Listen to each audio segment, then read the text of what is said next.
Nga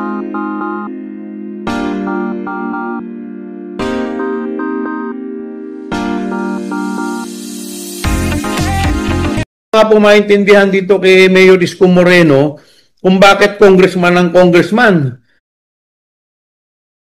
Wala nang sinabi, gusto lang magpasikat, gusto magkaroon ng laman ng content yung kanyang vlog.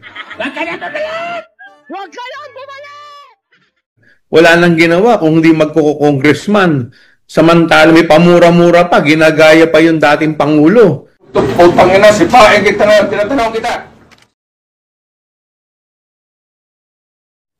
Ang tanong ko po sa kanya, bakit hindi po yung DPWH ang kanyang sitahin? Sa sinasabi po niya mga requirement. Ang trabaho namin po bilang congressman ay mag-propose lamang.